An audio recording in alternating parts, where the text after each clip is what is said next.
अब आप बाहर आ सकती हैं।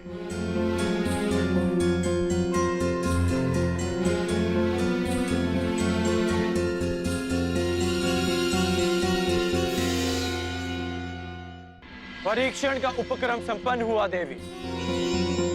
अब आप बाहर आ सकती हैं।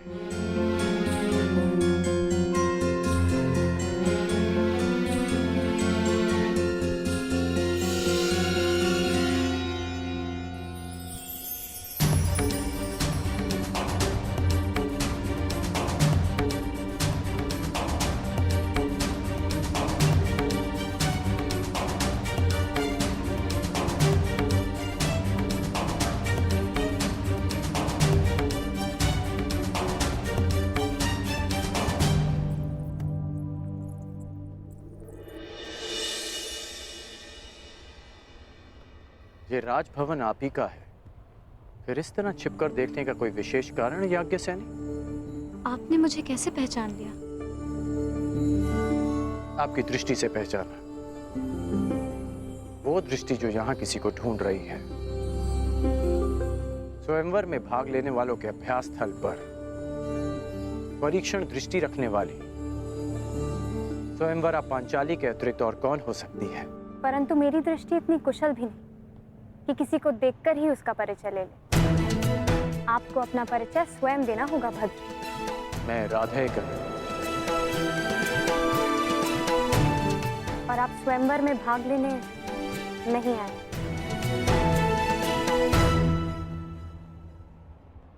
आपको कैसे पता?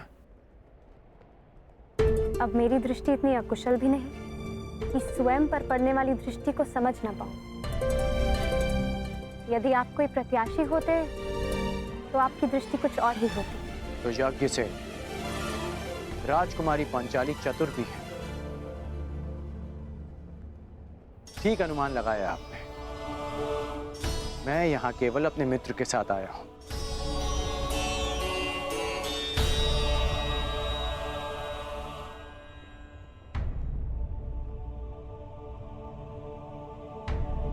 और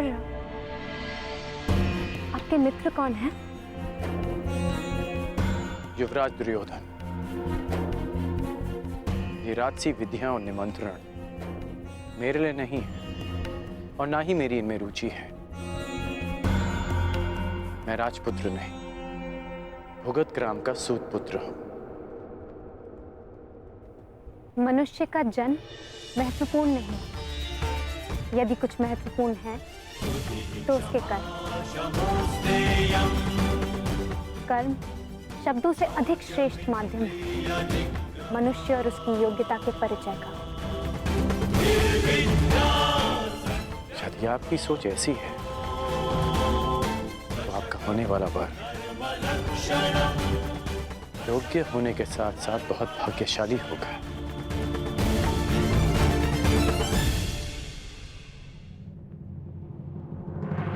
और आपकी योग्यता, आपका कौशल क्या है राधे?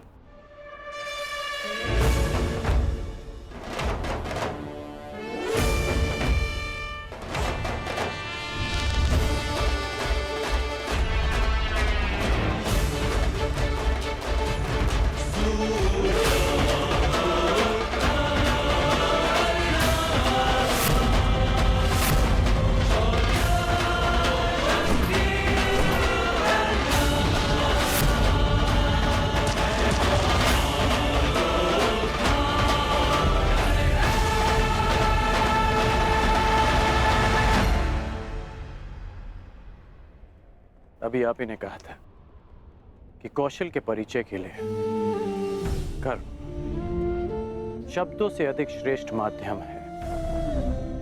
बिना देखे आपने लक्ष्य संधान कैसे किया? मैंने संधान लक्ष्य देखकर ही किया, आपके नेत्रों में देखकर।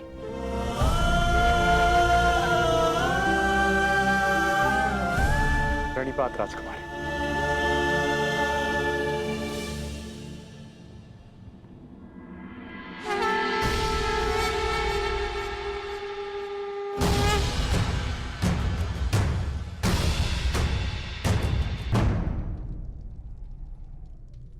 कुछ एक प्रहर में तुम्हारे जीवन की नई यात्रा प्रारंभ होने वाली है सखी, परंतु तुम उद्विग्न हो, क्यों?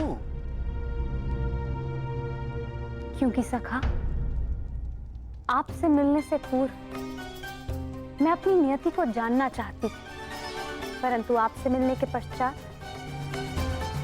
मुझे ये विश्वास हो गया कि जो नियति ने निश्चित किया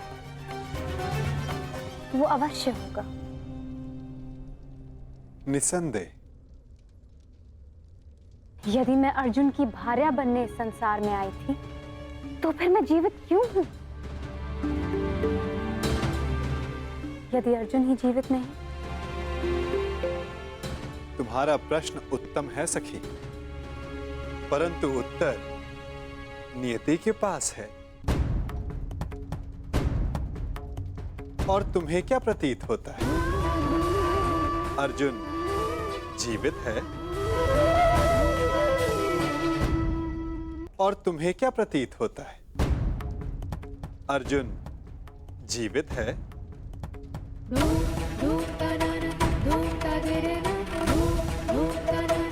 मस्तिष्क कहता है नहीं, और मेरा हृदय कहता है हाँ। कुछ अजीब सा है मेरे भीतर, एक अज्ञात आभास जो कह रहा है कि मैं अर्जुन से अवश्य मिलूंगी। कभी कभी अज्ञात ज्ञात से अधिक शक्तिशाली होता है पांचाली। कदाचित जो हमें अज्ञात हो, नियति को वो ज्ञात हो, परंतु कभी कभी ज्ञात अज्ञात से अधिक महत्वपूर्ण होता है हमारा चयन। जैसे इस स्वयंवर में महत्वपूर्ण है तुम्हारा चयन। वाह वासुदेव, आपने मेरे स्वयंवर की शर्त रखी जिसे पूर्ण आकार देने वाला मेरा वर होगा, तो मेरा चयन तो स्वतः समाप्त हो गया ना? नहीं सके, जो शर्त पूरी करेगा उसका वर्ण तुम कर सकती हो, परंतु ये तुम्हारा अधिकार है कि किस वर को तुम नहीं चुनती हो।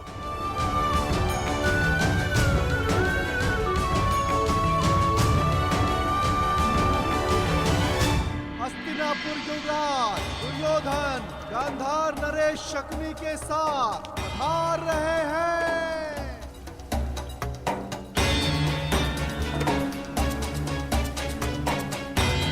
अब प्रवेश कर रहे हैं भद्र नरेश शल्य।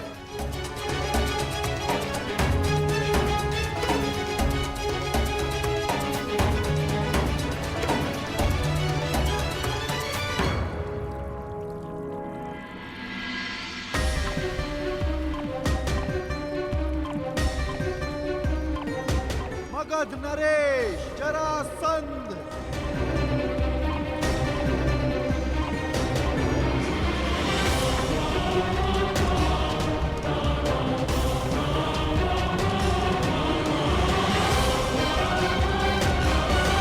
आप यहाँ अतिथि हैं मगध नरेश, इस स्वयंवर के प्रत्याशी, और मैं यहाँ स्वागत करता हूँ। अब आप पर निर्भर करता है कि आप अतिथि की भांति मिलना चाहते हैं या हमारे मिलन के इतिहास का 19वां अध्याय रचना चाहते हैं।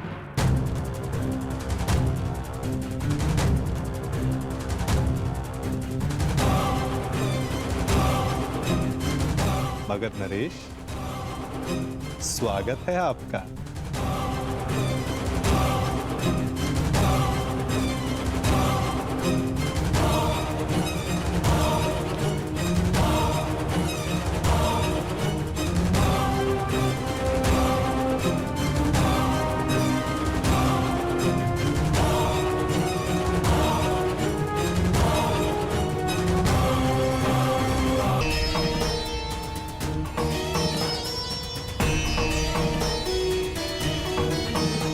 देख रहे हो मेरे होने वाले सम्राट, ये नटखट कैसे चटपट चटपट बोले जा रहा है?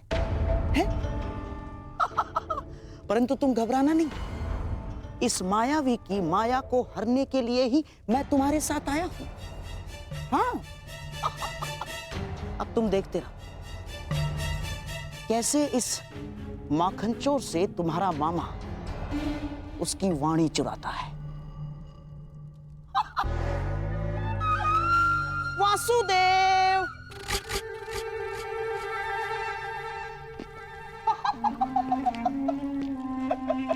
अरे गांधार नरेश, कैसे हैं आप? और ये क्या हाल बना लिया आपने अपना? मुझे आज भी स्मरण है, एक समय आप संपूर्ण आर्यव्रत के सबसे सुंदर, सबसे सुशोभित पुरुषों में से एक थे। और अब मुझे अपने नेत्रों पर विश्वास ही नहीं हो रहा। भ्राता दुर्योधन, मित्र कर्ण, यहां आओ, शीघ्र आओ। दुर्योधन, अब तुम ही बताओ, क्या मैं असत्य कह रहा हूं? एक समय था जब मामा श्री कितने आकर्षक दिखा करते थे। कमल समान नयन, हृष्ट पुष्ट शरीर, शीतल वाणी, मधुर मुस्कान। परंतु अब सब बदला सा लग रहा है। कभी कभी लगाई गई किसी अग्नि का ताप मनुष्य के मुख को झुलसा देता है।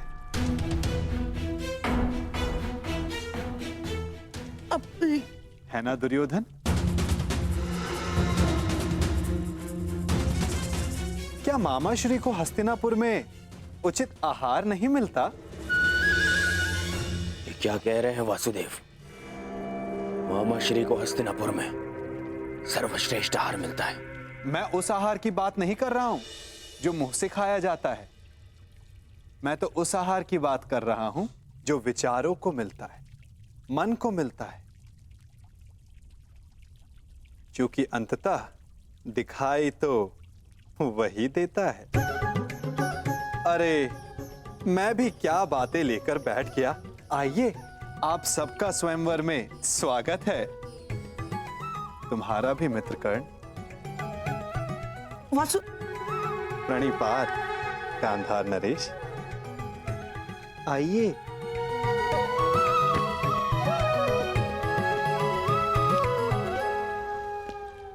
तुम मेरे साथ आओ राधे। बहुत समय हो गया, सोचा तुमसे पूछ लूं कि सब कुशल मंगल है या नहीं। कितना महान चिंतक शकुनी, परंतु उतना ही लक्ष्यहीन। जैसे एक महान ब्रह्मास्त्र अपना मार्ग भूल गया हो कर्ण। जब तक अग्नि वश में होती मनुष्य को भोजन देती, यदि अग्नि वश से बाहर हो जाए तो मनुष्य का भोज कर लेती है ना कर्ण?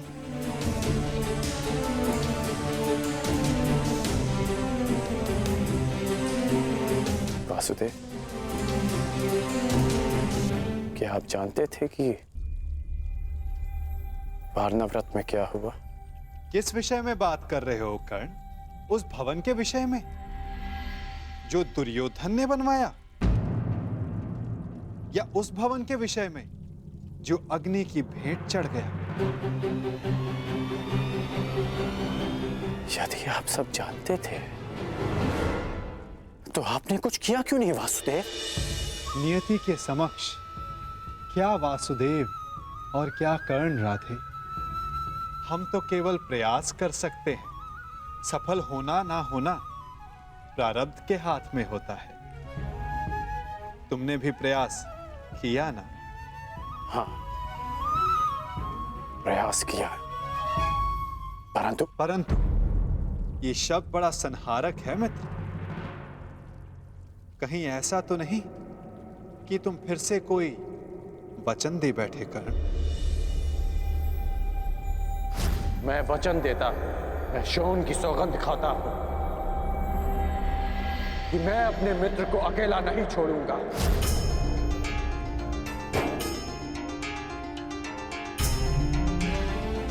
कर्ण, मैंने कहा था कि वचन देते समय सावधान रहना, फिर भी दे बैठे। क्यों? क्योंकि सबके पास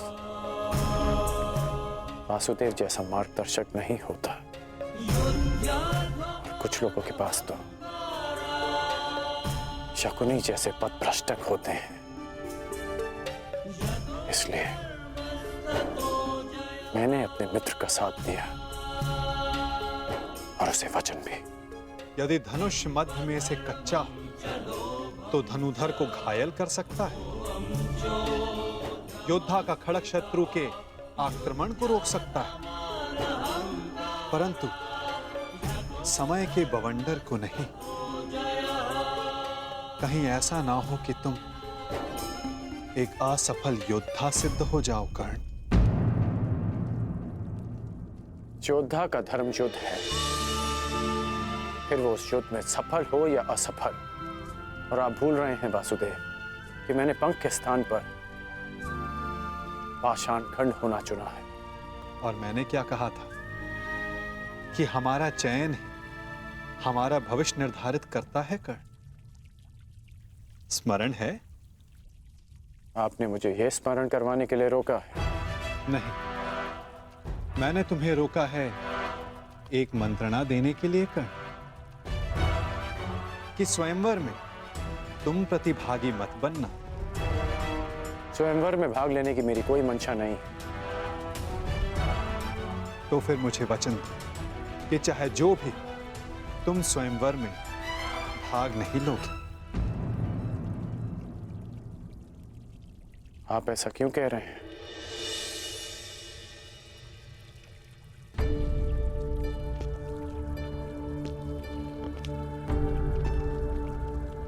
क्या आप नहीं चाहते कि मैं स्वयंवर में भाग लूं?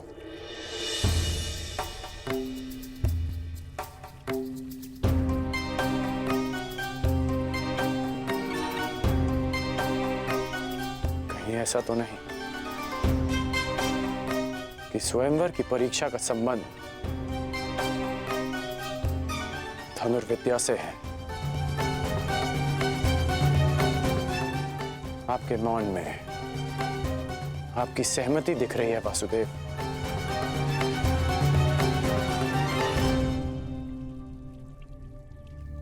मैंने तुमसे एक वचन मांगा है राधे।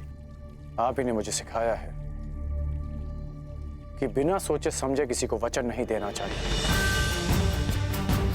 मैं स्वयंवर में भाग नहीं लूंगा, परंतु तब तक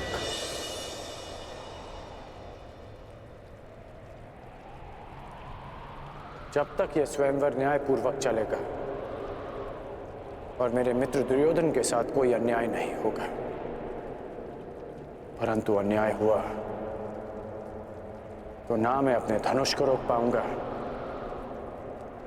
और ना ही मेरे बाण मौन रहेंगे।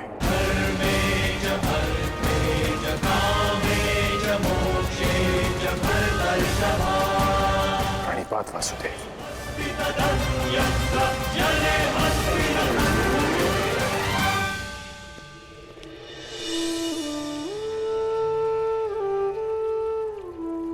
कदाचित तुमने ये विचार दुर्योधन को वचन देने से पूर्व किया होता तो भविष्य कुछ और होता मित्र।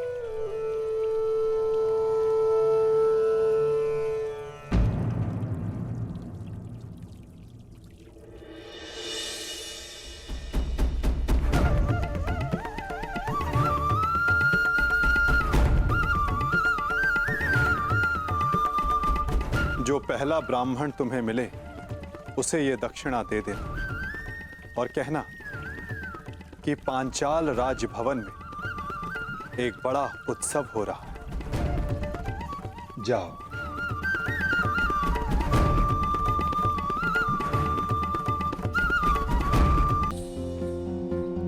कहां से ढूंढूं ब्राह्मण? ये तो उनके भिक्षाटन का समय भी नहीं है। वो रहे ब्राह्मण।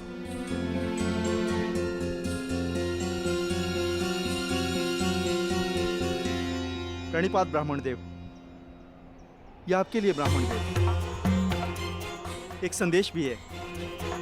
राजमहल में एक बड़ा समारोह है और एक बड़ा भोज।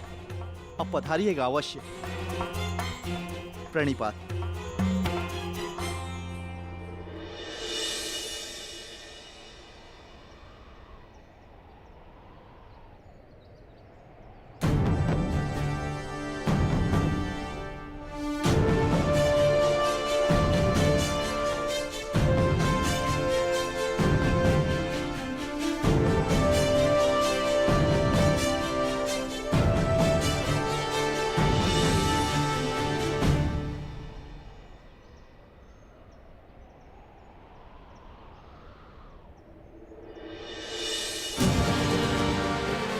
स्वर्ण मुद्रा हमारी आवश्यकता के अनुसार भिक्षा मिल गई अर्जुन। चलो अब घर चलें। परंतु भ्राताश्री, मुझे लगता है कि हमें राजप्रसाद चलना चाहिए। कदाचित कई माह तक की हमारी आवश्यकता पूर्ण हो जाए।